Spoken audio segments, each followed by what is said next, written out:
It's Tuesday on Your View. Welcome to the show. I am Mariah Afolabi Brown. As always, I have the ladies. Hello. Hi. How you guys doing? We're fine. Mariah, Given what's the up with you? circumstances? We're good. We thank God. Yes. I just wanted to use this opportunity to shout out to individual Nigerians who are, going out of their way to make contributions, during this period. I know that the government is supposed to do a lot, but the government cannot do everything. And sometimes because we're individuals, we're in closer contact with people who may need this, And so people have been making donations of food. Some people have been making donations of money. And then I want to use this opportunity also to, commend a particular person. His name is William Gang and his friend Nura Jibrin from Plateau State. That's William Gang. He had gone to the Jos University Teaching Hospital and had fixed a couple of their ventilators because he said he was sitting at home and watching the news, and he heard that, ventilators are what, is being used around the world. Everybody's asking for ventilators, and he thought, what can I do for my own, as my contributions? And he went there and he did this for free. So I'm saying that, all of us in one way or the other, we can help, we can help each other. Also, the most important help we can give at this time is to please stay at home. Right. Thank you. Yeah, tell that to those that are crowded on the streets in Bagada Expressway. Anyway, how are you doing, Nima? Just to follow up shout-outs. So I have been privileged to have people come through me to reach people who are poor, who are needy. And I must shout out to Kingsley Eze Ebuka and Titi Lola Odurungbe Ebuka, a husband and wife in Madrid, Spain, in the heat of the coronavirus, thinking of people in Nigeria back home. They paid for 3 bags, which I distributed for over 30 people. You know what shocks me? I'm under the assumption I know who needs food. I think I know who is poor. But I was shocked at the people who I never thought were in need that approached me and said, if I don't get this food, I will be upset with you. You don't know my story. And so yesterday I was really humbled. I walked back home having a second mindset because yes, in my religion, you're supposed to look out for those who would never ask.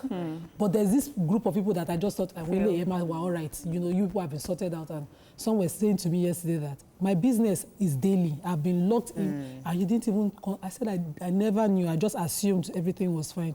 So I was hoping to go and distribute in a place where I thought there were more poor people, but the food stuff didn't even leave the front of my store. It was there and then distributed. Thank you so much. Thank you, Dr. B.A. I dare not call your name. I've been properly warned. Thank you to all of you that, have called to see one way or the other that you can reach out. And I want to encourage people to reach out, no matter how small. Oh, yes. I said I was distributing rice I thought was old because it was my lake rice bag I had ignored. And somebody was almost at knees point collecting it from me. Right. But those of you calling on Instagram, I can't feed an addiction. If I cannot verify what you have, I would not respond to your Instagram message for an account. I mean, it's important that that you just give back as much as you can, especially in your own neighborhood. I know that Princess Community cooks every single day. I see it on her Instagram. She makes good food, and she actually serves soup kitchen. A soup kitchen for her community, and that's something worthy of commendation. But that's pretty important. But before we run off, I have to say a big birthday to my own dear uncle, my mom's brother, Alhaji Waidi Fuja. He's 70 today. He's in Surulere, Masha. I have to just say happy birthday, sir. In our area there. Mwah. And he has multiple wives, and he's being well taken care of. That's not to say. But he's a good man. Congratulations, sir. Congratulations, sir. Happy birthday, sir. You have the skills to do what you're doing. You're qualified. Polygamist. He's a popular polygamist in our family. And he's a happy man. Very happy man. Very happy man. Okay, let's go on a break. But before we run, today is World Health Day. The theme for this year is support nurses and midwives, and that's pretty apt, especially concerning those on the front lines of helping to contain the virus and take care of those that are sick. So this is a good time to remember them.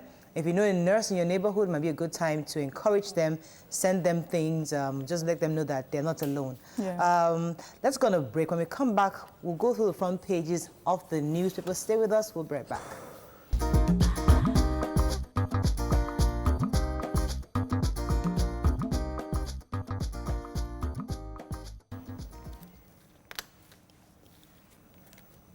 Okay, let's start with The Nation.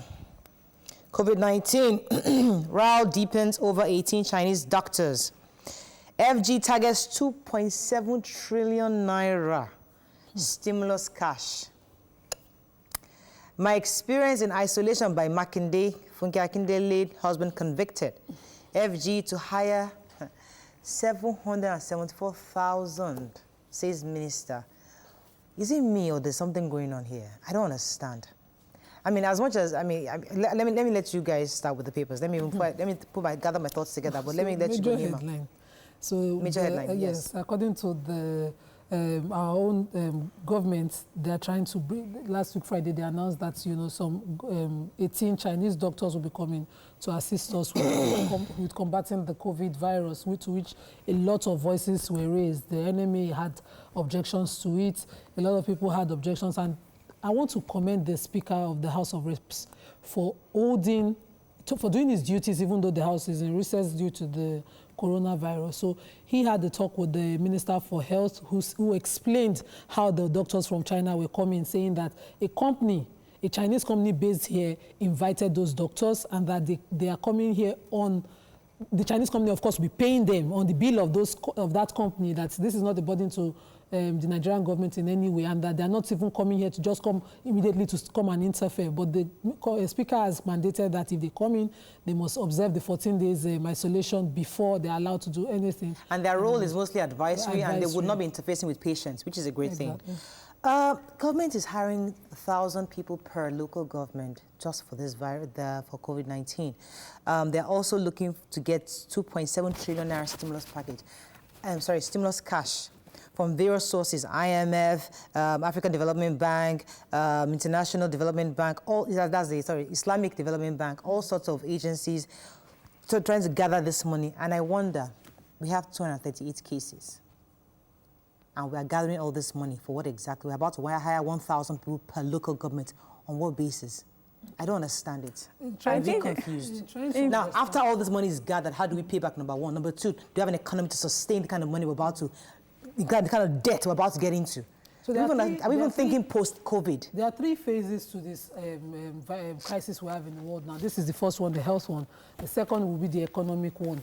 And most likely, countries already are in recession because of before the virus, and post the virus, there will be recession. Then the third part is the oil drop in oil prices, which, of course, we're a mono economy. So that's validating your concerns about how we're going to pay back. But my concern is that these things follow a pattern. The transmission of the COVID-19 follows a pattern. And if you're looking at it and seeing what other countries have gone through, first they start with the denial and saying, oh, we just have a few cases. And in weeks, the numbers are, will skyrocket. So what is important is to be able to meet this ahead. Okay, no problem. Plan ahead. We'll bring in an expert, because the truth is that we have actually all the indices they used to calculate from the other countries. We have passed it. Over a month, we've been handling this thing, and our cases have not reached the 1,000 cases. People were predicted, but after a month, from there, that the country jumped from, was it... not with the attitude. Not with the attitude of Nigerians that we have right now. With our attitude, we have 238 cases. But anyway, let's not get into argument, because we're going to get into virologist. My point is that I just feel that we're gathering so much money, and we're not even sure how we're going to pay back. So, you want to take Makende's story, or we can take it elsewhere? Let's move on to Punch. We'll take it elsewhere. The Punch: 67 Togo returnees detained in Seme face 14-day quarantine. House party mixed reactions greet Funke Akindele husband's conviction. Police have arrested killers of fashion artist's daughter. Fantastic. U.S. Canada evacuates over 575 citizens from Nigeria. FG declares Friday, Monday, Easter holiday. ONU to unveil first Nigerian-made ventilator today. FG demonstration trials done. Sorry, not FG. 5G demonstration trials done with 4G spectrum, says minister. Okay, so the minister of... the minister for in the agriculture, sorry, that's Ogbonnayan, would be unveiling, according to the National Agency for Science, Engineering and Infrastructure, they have been able to design a first made in Nigeria ventilator, which he will be unveiling today. So let's wait. That's all the story said. I wanted to see how it was created, whether, so we remember... Okay, go ahead. Okay, the late Mrs. Funke Olakunrin, who was killed sometime last year in July, and they're saying that the Special Anti-Robbery Squad in Ondo State have arrested 4 people. They said 3 of them were from the north, and so more investigations are going, to know further what the circumstances were. But this is a good story that, you know, a crime is committed. Usually, you know, we just hear the crime is committed and people move on. But these people have been arrested, and so we hope that justice is properly served on her behalf. Vanguard, federal government battles COVID-19 with $500 billion package, seeks $3.4 billion IMF facility. Lockdown violation, Funke Akindele husband sentenced to community service as police arrest Naira Marley. 7 days after lockdown, Nigerians ignore COVID-19 as life gradually returns to Lagos, Abuja. Chinese doctors won't treat patients, says FG, slams critics. 200 Canadians, 385 Americans evacuated from Nigeria. SARS operatives arrest suspected killers of Funke Olakunri. Okay. Life going back, generally. Yes, go ahead, please. So yesterday, I think a lot of people saw on social media a particular video in the Lekki-Ajah axis where there was like serious traffic. And for some of us also coming to work today, there just seem to be a lot of people on the streets. And it seems that Nigerians, Lagosians are not taking this seriously. And I think that they're saying the same thing in the FCT as well. People are coming out and not particularly giving, you know, themselves space. Although in the Lekki area, they're saying that because the task force was there to make sure that those who were on the street were essential services. But they say, I think about 400 cars were impounded because many of them were not meant to be on the streets. That's one side. The other side of the argument is that government had actually given markets to be open between 10 a.m. till noon, till 2. And the people that are getting to the markets will get to the market in cars. The food will have to be transported. So you have more people because of this time that has been open for people to go shopping. So. All right, so the major headline with Funke Akindele also, many of us had the story already. She's been convicted. And 14 days community service. Both of them are paying 100,000 naira fine. Naira Marley also. But Nigerians also observe that the courthouses were also really congested. And you that are arresting somebody for overcrowding, violating, and you yourself, the court was open. Number 2, the police officers, those of them escorting them, everybody. So let's talk about this enforcement together, obviously. From Friday, I violated a group of people walking out on major roads in Lagos. Yes, Bagada Expressway to be precise. Who is enforcing this law? Because no social distancing was being observed, and a group of walkout group was, you know, controlling those people all the way from Antony to Alakwere, and it continued today on Ikorodu Road. They're also there. So we need that enforcement, and it should be seen to be done sincerely.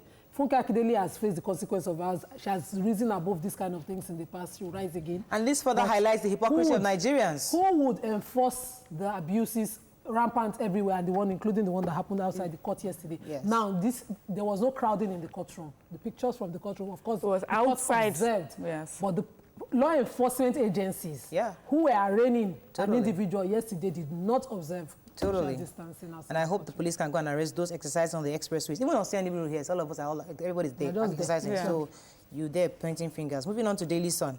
COVID-19, Chinese doctors coming with 1 million masks. Lagos Abuja residents shun stay-at-home order. Lagos PEG secondary school, actually, entry age. That was an error there. Governor Makinde tests negative 7 days after testing positive. Who has Governor Makinde's story? Yes, so Governor Makinde is, as we all know, it's been reported that he has tested negative for the COVID-19 virus, which he contracted and had been in isolation for.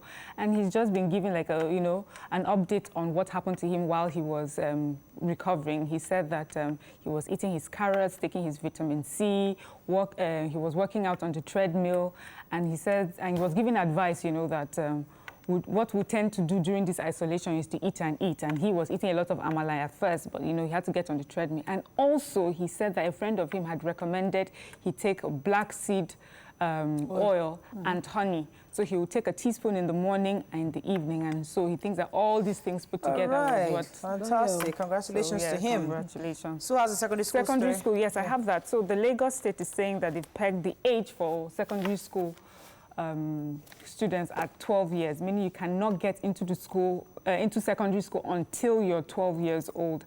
And I think they also put some fine on people and schools who flout this regulation. So it's 50,000 for first-time offenders and 100,000 for second-time offenders. And this is for both for both public and private schools.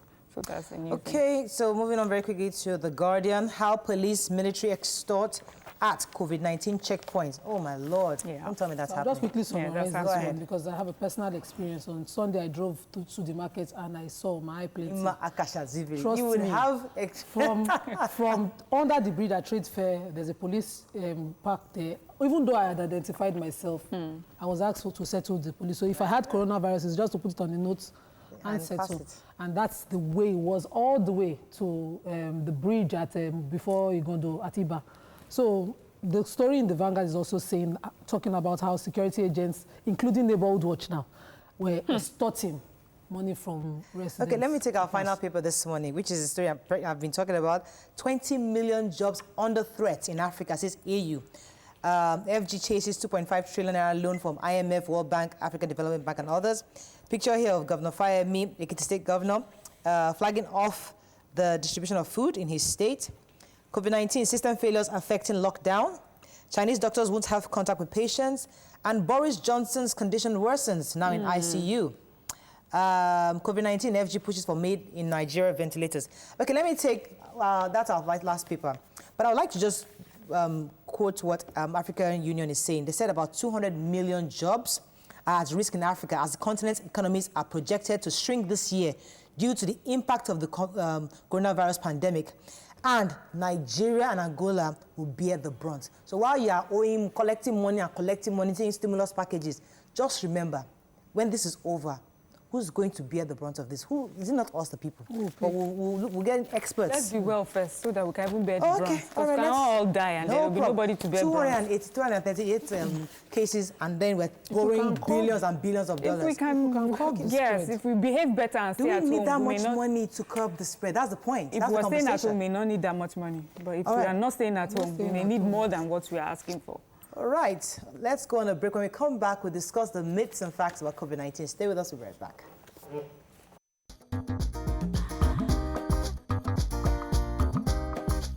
Stay tuned. Your View will be right back.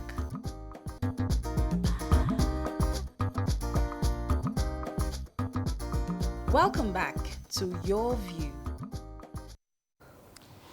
Thanks for staying with us. So we have a doctor, Dr. Patrick Dakum. He is the CEO, Institute of Human Virology, Nigeria. I just think we lost that call. Good morning, are you there?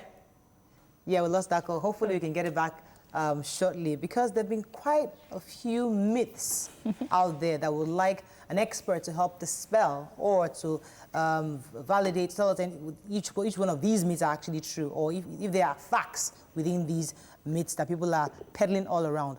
But there are a few. Let me come to you. What have you heard so far? The first one is this one we read this morning, black seed oil, black seed and honey. So from the governor of Oyo State. So black seed is a prophetic medicine for us Muslims. It's something we know very well. I've chewed it all my life, and you use it oil when it's cold pressed for treatment. So we actually use it when we have a throat issue, coughs and all that, or you just use it along the line for prophetic medicine. It's one of those things that you could use when you have a cold or something like that. The benefits are plenty, from thyroid treatment to a lot of other treatment, but for COVID it's not verified. I don't know how. He didn't say it was for COVID, just said to strengthen. No, he said it was given by a friend. So a lot of people might rush now to start to buy it. But for those of us who have used it over the years, which is why I'm saying what I know about it. Right.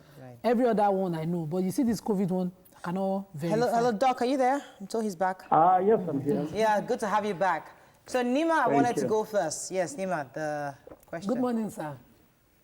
Good morning. So this morning we read on the papers that the governor to Oyo State, who has tested negative now for the COVID virus, has used a lot of things, from carrot to vitamin C and the black seed oil with honey. So how potent are these things to helping somebody who is going through this? I think the first thing, especially talking very publicly, is a caution against the use of all kinds of unknown, untested products. It's very important for us to know that from a pure scientific point of view, or at least from the data available, we do not have any vaccine, we do not have any treatment. All we have is how to ensure that people who have been confirmed positive are treated according to the severity of their illness.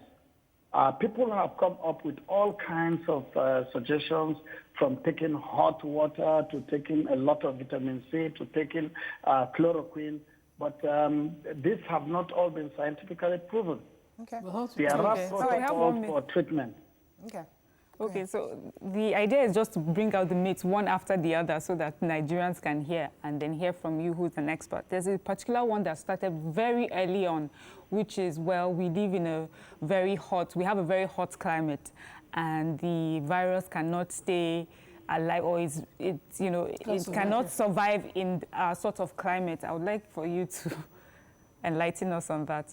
I think the initial rumor came from the fact that the virus, in China at that time, the weather was cold, etc. People associate very cold weather with respiratory diseases.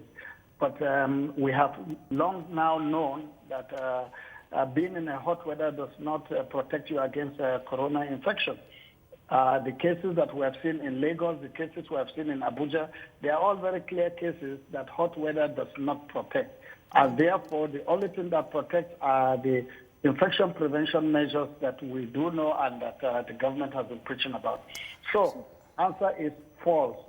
All right. Whether hot weather does not give you protection against coronavirus. Let me ask this question, sir. There is a claim out there that countries that take the BCG vaccine against tuberculosis are the ones that have the very small numbers of cases of COVID-19. So countries like Nigeria will be taking BCG since forever.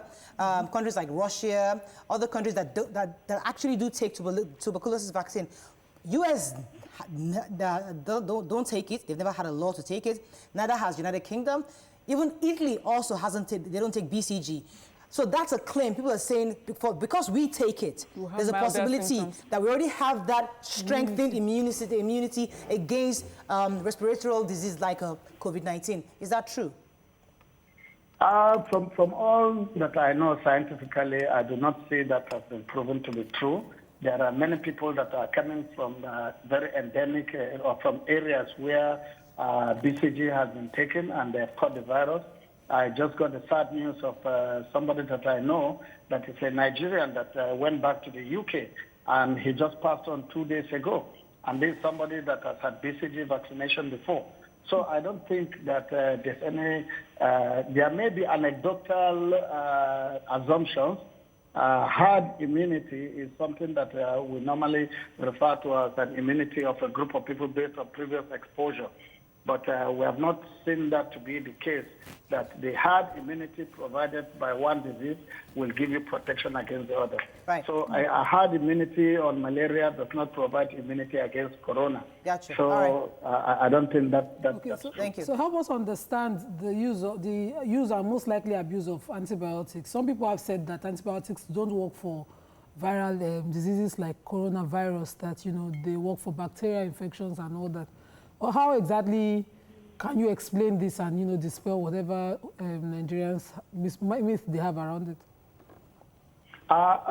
For every drug, it has a mechanism of action against a particular agent that causes disease. Antibacterial agents, even antibacterial agents do have classes of bacteria that they are sensitive to and those that are not, they are not sensitive to. So you'll find out that the ampicillin that we use will be effective for this class of bacteria, and it will not be effective for another class. So antibacterials will be effective against those bacteria because of the mode of action of those drugs. They will not be effective in antivirals because these are viruses that operate in a totally different biological mechanism. And therefore, it's important that people do not go about taking antibacterials like ampicillin, like gentamicin, any of those things in the hope that it will protect them against coronavirus. No. Right. However, remember that patients that have been diagnosed with coronavirus on admission, based on the clinical presentation and the suspicion of the doctors that are taking care, they could decide that they need to provide some antibiotics for comorbidities, that is, other conditions that are there along with the virus.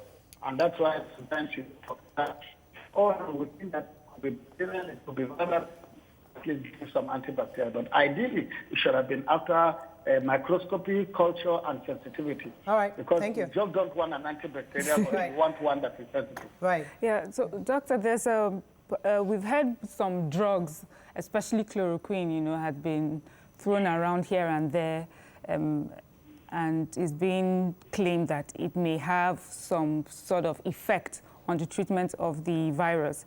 Also, recently, we had this particular story where there's an HIV drug that had been used in New York hospitals for severely ill patients, and that it's gone on to its second phase of testing now by the FDA. I don't know if you could enlighten us on that. Are there any HIV drugs out there that have been used for severely ill patients that helped them recover, and that is going through the second phase right now because of what they think, you know, of how potent they think that these drugs might be towards treatment of COVID-19? Let me start with chloroquine that I mentioned, the antiretroviral. In desperate search for some effective treatment of the coronavirus, a lot of people have tried so many things. The anti-malaria, that is hydroxychloroquine and chloroquine, have in vitro demonstrated antiviral activity. By in vitro, it means you put it in a test tube, you put the viral particles there and see if it stops multiplication. It was shown to have some effect in vitro. And then in some poorly controlled or uncontrolled clinical trials, there seemed to be some benefit. But recently, a study has just come out where chloroquine does not seem to have any benefit. But let me warn that the study had a very small sample size, and therefore it is not generalizable. We can't generalize it. So there's a need for more study to confirm that.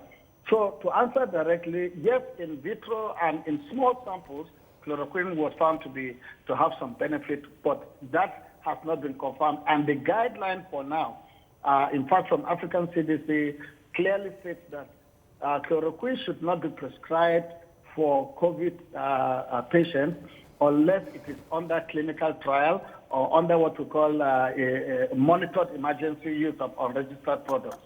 So that is it about chloroquine. Let me pause you for a second, sir. I have to go on a quick break. When we come back, we'll take the second part of the question. Stay with us. We'll be right back.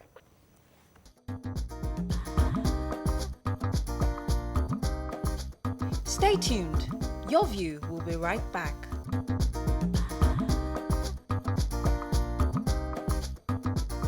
Welcome back to Your View.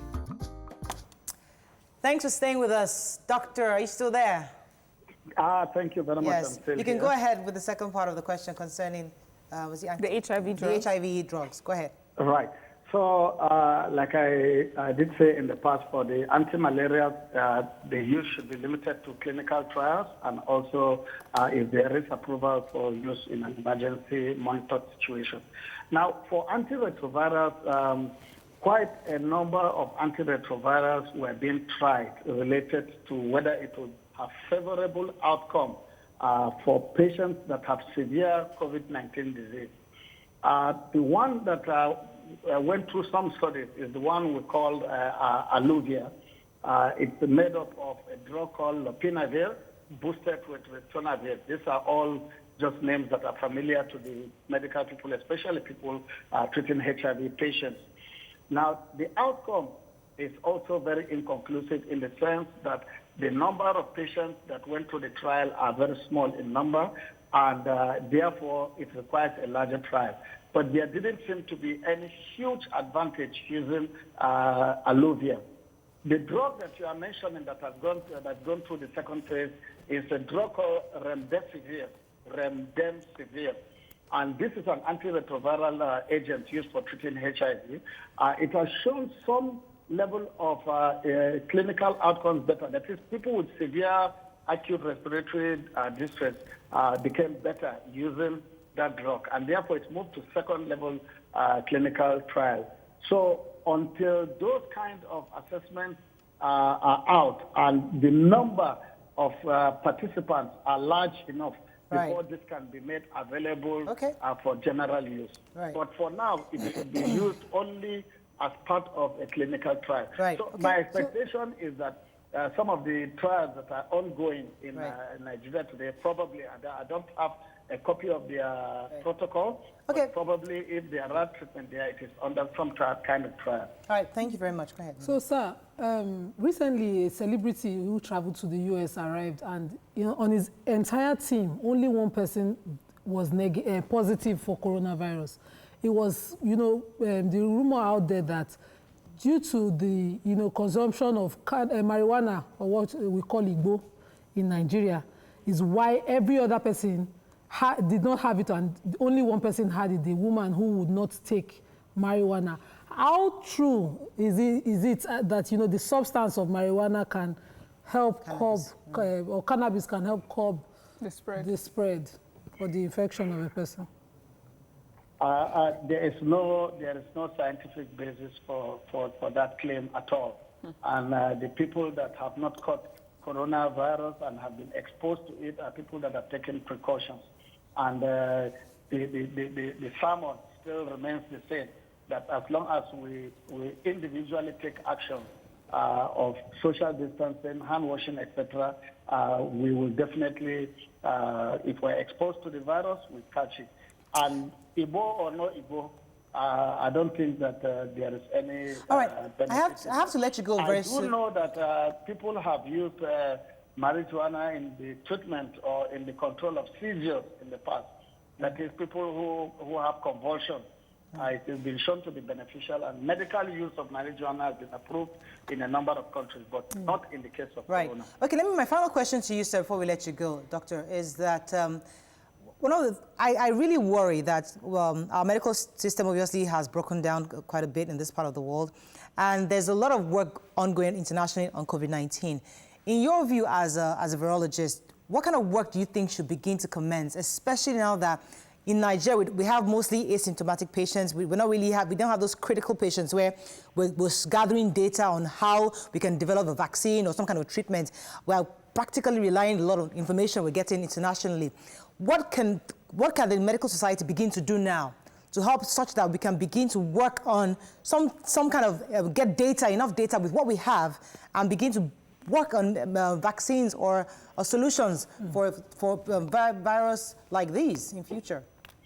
I think, first of all, we need to look at the situation from what I've always said, and that is an immediate thing that we're doing, an intermediate and a long-term thing.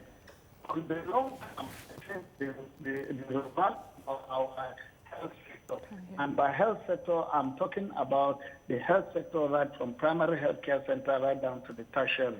You can clearly see now that we are urgently trying to set up isolation centers. We are urgently trying to get equipment. We are urgently trying to get PPEs.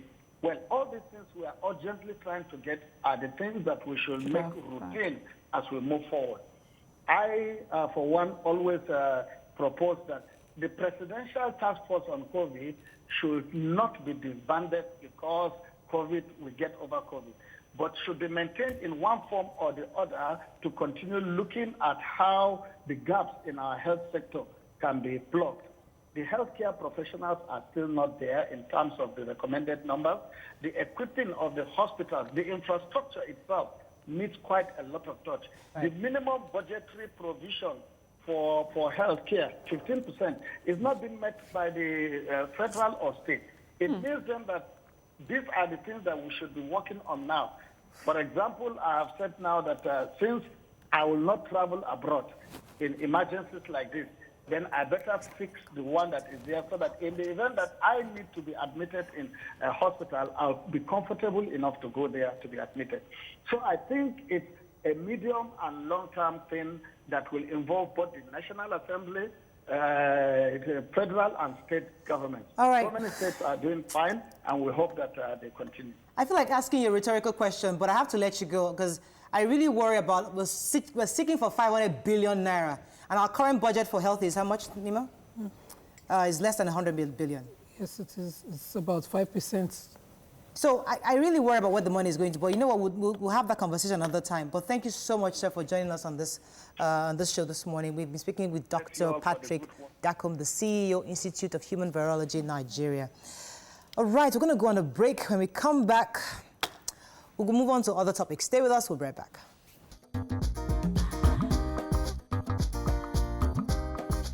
Stay tuned. Your View will be right back.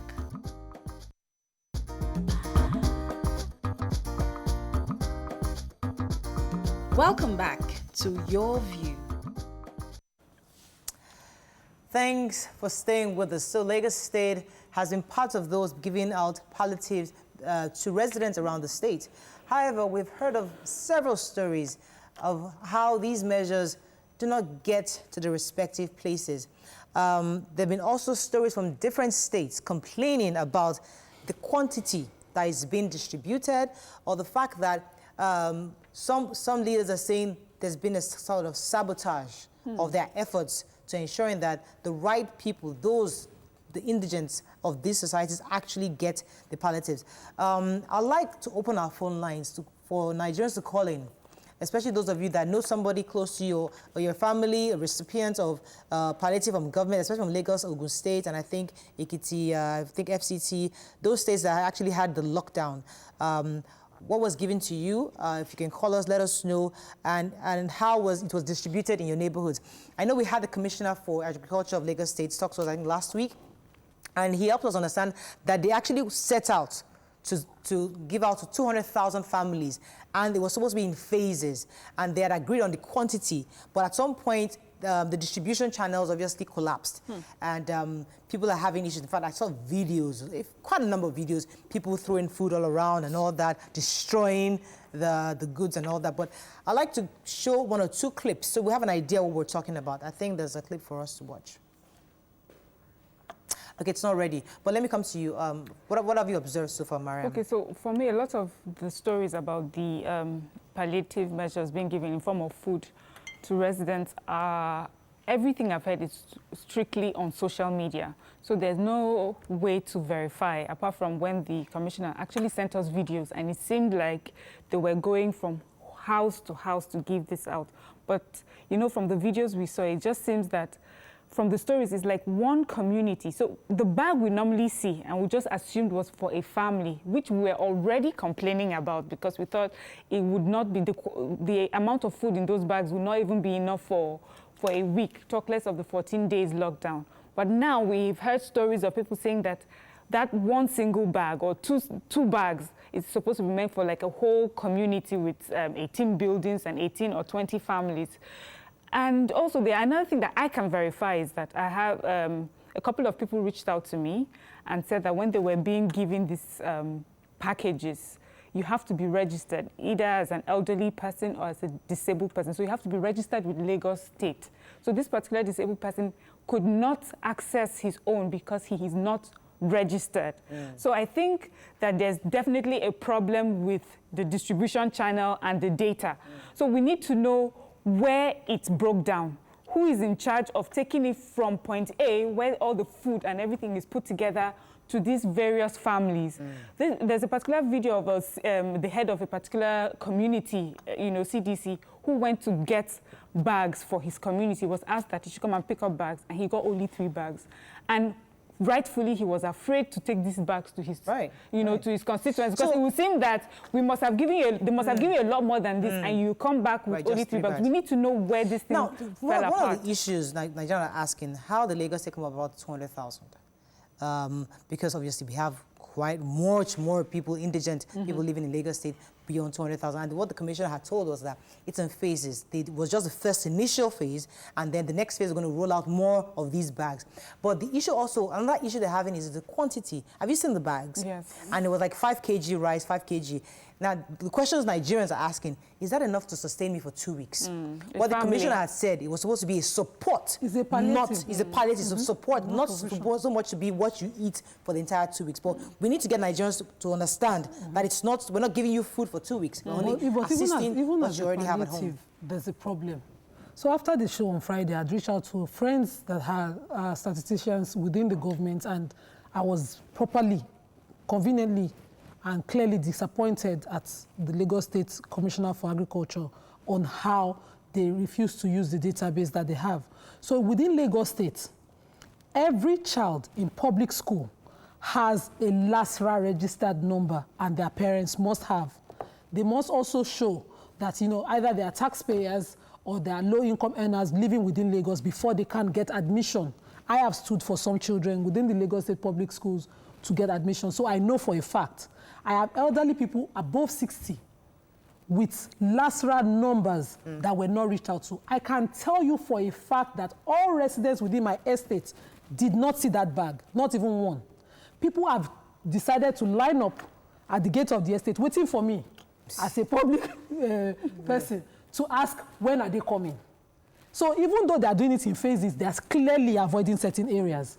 Number two is that in Lagos State, that LASRA number covers a large number of people, and you can ascertain poor people. There's also the Office of the Social Intervention Program within the Ministry of Budget and Planning with enough data to use to access poor people within Lagos State in this state. So they have the data that they could use to assist people, but how sincere are they in doing this? Talking about sincerity, Nima, because others, we've also had reports saying that people are asking for your party card. So depending on the party you are in, that in itself. So they ask you, you show your party card. Once you're not on the ruling party, they put you aside. Now, I can't confirm those reports, but these are based on what has come to us. Based on the reports I got on my social media pages from people in Agege area and some in Shomolu area, they were asking them for party cards. They were politicizing the foodstuff. Some local government chairmen were distributing foodstuff with their faces on it. And that for me is not a problem. So I have a problem with Nigerians now who receive the bread from the speaker with his face on it. When you buy bread, obviously they will print the name of the bread company on it. There's no big deal about it. But when you are hungry, you don't kick bread as football to protest on the streets. These were obviously mischievous people. They were not hungry people. That video has gone viral. The truth is that when you do this thing up north, we don't see this kind of reaction because they are honestly hungry people.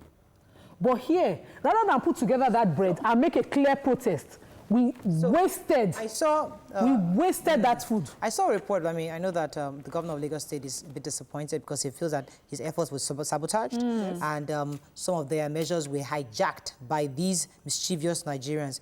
But at the same time, we want to ensure that the right people get the right palliative. So the reason why we're discussing this is to ensure that before the next batch goes out, the right measures must be taken in place to ensure that the right people get what the Lagos State government, not just Lagos State, even Ogun State government, because I know that people have also complained in Ogun State. The fact that the quantity they're getting is insufficient. And I really wish you can show a clip, because there was a clip that we shared earlier, and the picture also of what Nigerians may be expecting to receive. I really like our producers to show our viewers, so we can at least compare both, so that Nigerians can see what, so our leaders can see what Nigerians are talking about. But let Mariam jump in. Yes, I was just saying that we also need to make sure that there's a difference between what government, Lagos State, is doing and then what individuals are doing. So if an individual is putting his name on what he did, that's different. So maybe Nigerians are not aware that that is not part of Lagos State's palliative measure. Personal. Yes, that may be personal. So to get something from someone like that who has decided, well, I can only give you a loaf of bread or I can give you a crate of water, you don't throw it away, because that is different from what your government has said they'll do it. So they are adding to that. So I think Nigerians are not aware that there are different people who may be helping and think that that is all that government is doing. Interesting. Rather than make noise about what you're giving, Professor Aslam says that there's no too small or a little act of kindness that should go to waste. Even if it's a horse's shoe, that's how irrelevant he said, everything should be appreciated. If truly you're indigent, truly, honestly you are, if you receive food, you will protect, and even if you wanted to protest and preserve that food, people were throwing food in ways that, would make us even discouraged to reach out to help. Some people, when you give them, they'll say, is this all you have to give? We know beggars have choice in this place, part of the world, but please, let's be.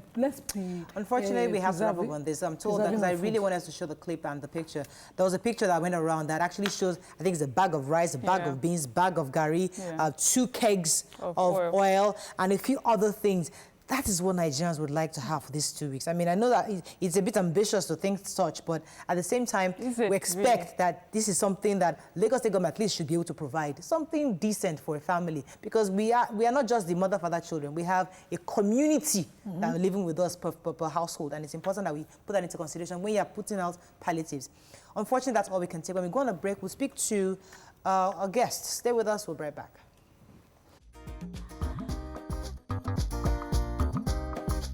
Stay tuned. Your View will be right back.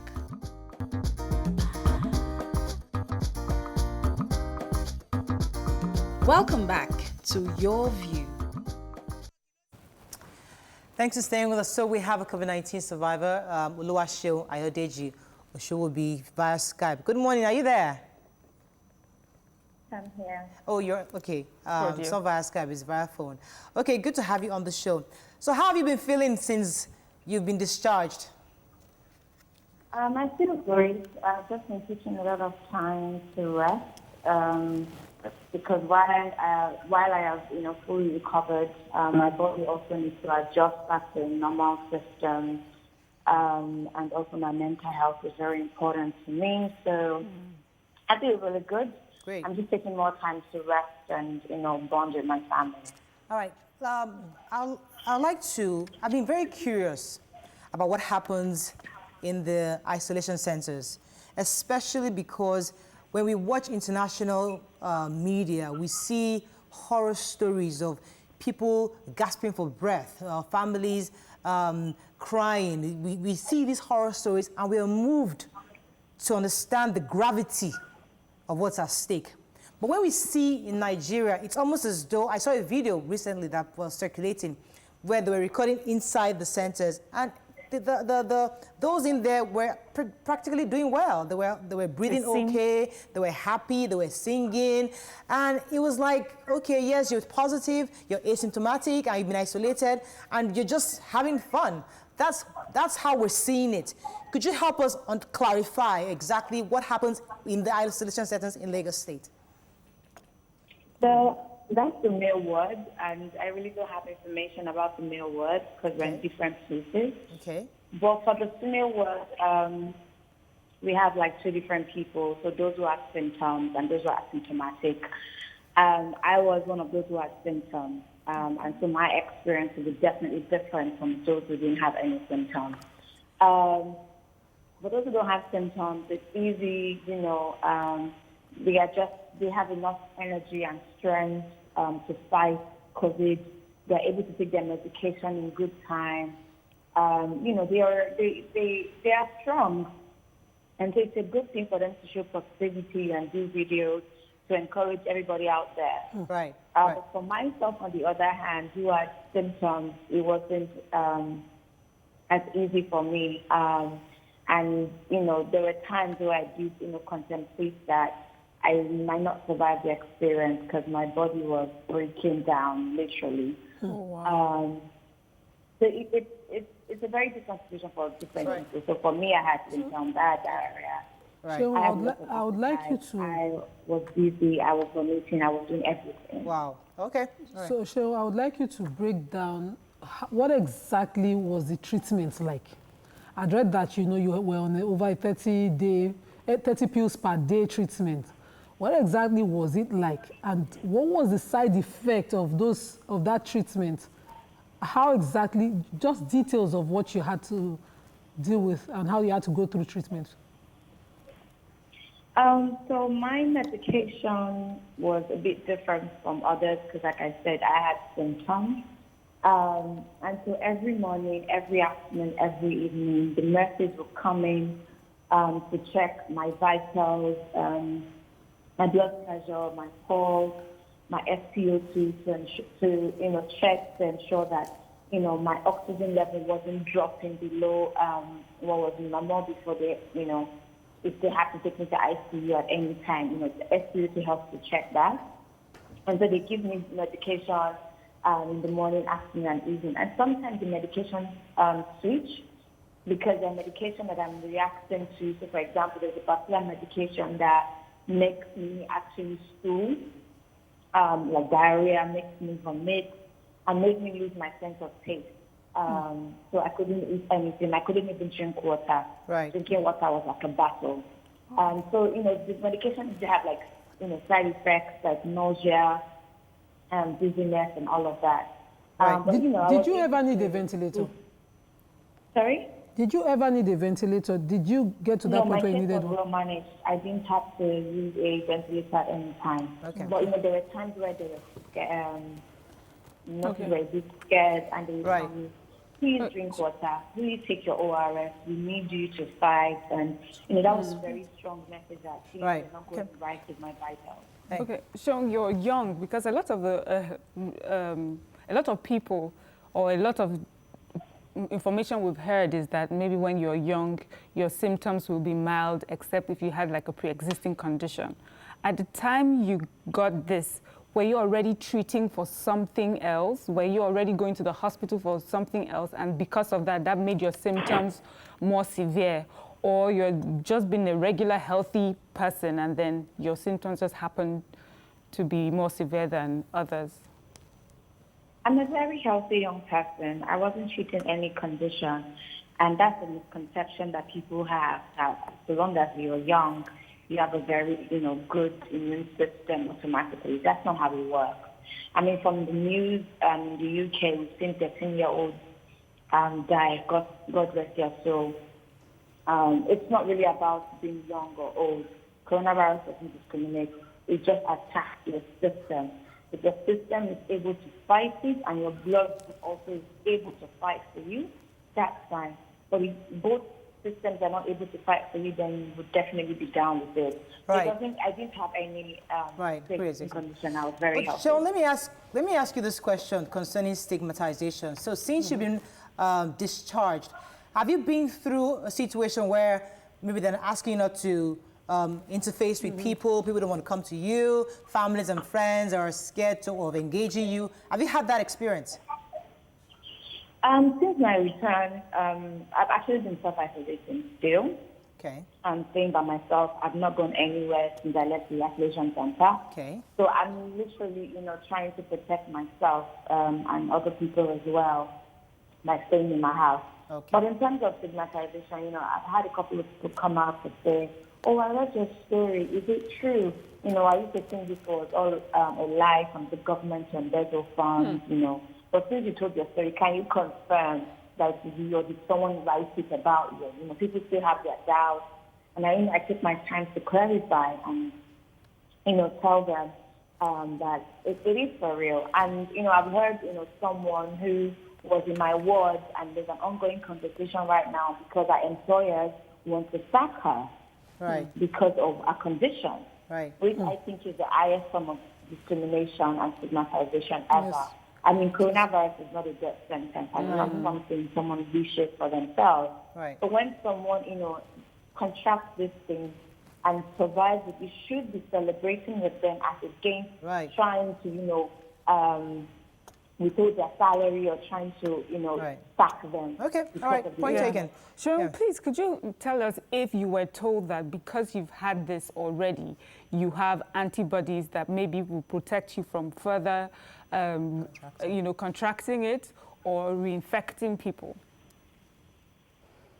Yes, I have antibodies right now that will protect me from the infection. But I'm also just trying to protect myself because anything can happen. I mean, I didn't think I could get coronavirus because I was very careful about where I went, about what I touched. I was washing my hands. I was doing all of that. But I still got it one way or the other. So I'm not, giving chance at all. I'm just going to protect myself and my family as much as I can. So, Sharon, Nigerians are under the impression that this is for big men disease and it's a foreign disease. So it's either they bring it in or we can never have it. But right now, I would like you to tell us maybe where you were, even though it was abroad at the time, what kind of arrangement was where you were? What kind of spacing was observed at the place where you were at the time? So people can understand how possible it is to catch this virus even though they've never left the country. So I was in the UK and I was at different high-level events. I was meeting a lot of top people at the time. But again, it really doesn't matter where you are. You can get it anywhere. I could have gotten it on the subway. There's a very crowded place. That I got it from. I could have gotten it from the market as well because I went to shop.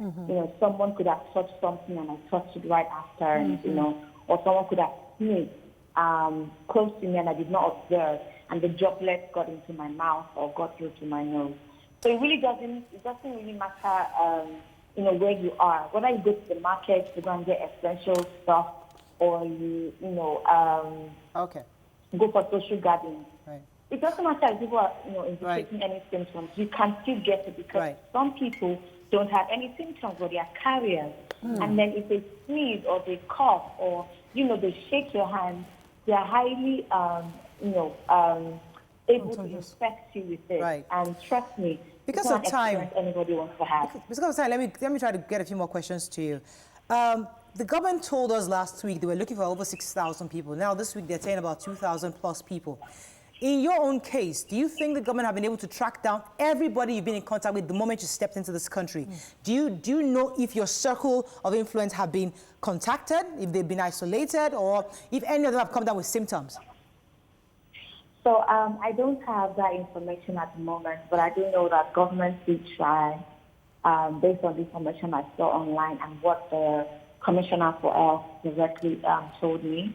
Efforts were ongoing at the time to trace everyone on my flight, and information about my flight was actually published online, so people who were on that same flight could come forward, and get tested. So I don't have information if everybody has been reached and tested, but I do know that efforts were being made to do that. Right. Okay.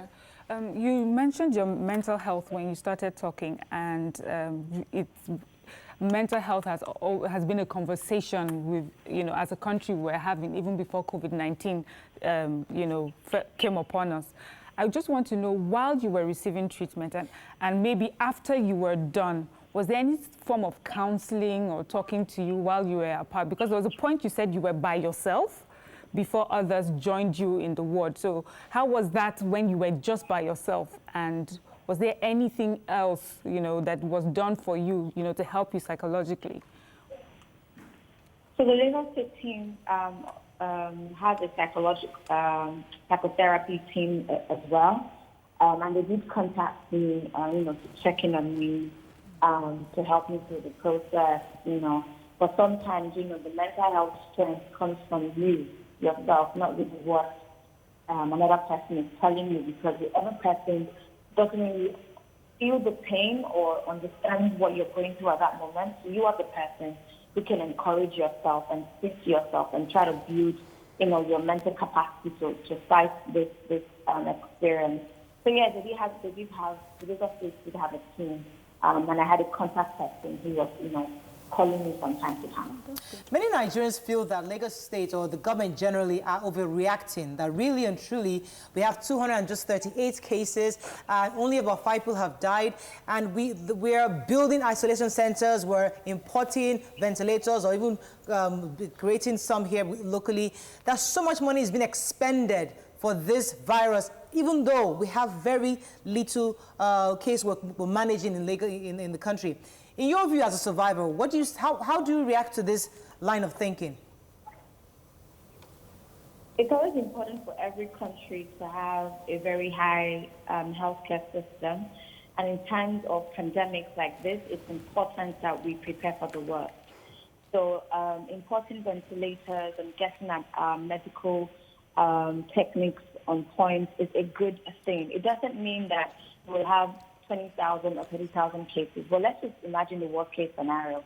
If 0.01% of the Lagos State population gets infected, we need all of those medical equipment that we are bringing in or trying to order right now. We need to prepare. We don't need to wait to have 10,000 cases before we then start rambling, and trying to get equipment together. I think it's a very false mentality to have, because we always prepare against a pandemic. And if it happens, fine. If it doesn't happen, at least we are prepared, which is what Nigeria should be doing right now. Okay. Right. Thank you very much, Seun, for joining us this morning. We appreciate your call. And we'll keep on talking to you. Hope you get well and 100% strong as you were before. Yeah, some tweets. All right. Take it. We'll be speaking to Oluwaseun Oshowobi. She's been a survivor of COVID-19 in Lagos State. Let's take a few tweets for her. Omobola Babs Ogbeni was talking on the last topic that those who wasted the bread are not just mischievous, but they're evil people. Yoruba people will say, Eko eleko ni egba elegba. That what you detest, others crave for. Why not allow those who are indeed hungry to have it? Ahmed Oshio is saying congratulations to Sheung. Badi Gershon says some companies and individuals giving money to the government is not a bad idea, but you should use it to reach out to vulnerable Nigerians. And Andrew in Streetham says, I don't tire for this Nigeria. After 60 years, to make this food reach every poor person, they should use health, school, census, tax registration numbers as ID and integrate it into our large database. That, you know, was a right, number that you called. That's all. All right, that's all we can take on the show. All right, as we say, please keep safe, maintain your social distancing, wash your hands, use your sanitizers, and always keep about 3, 4, 5, 6 feet away from those you're speaking with. Have a fabulous day. We'll see you tomorrow. Bye for now.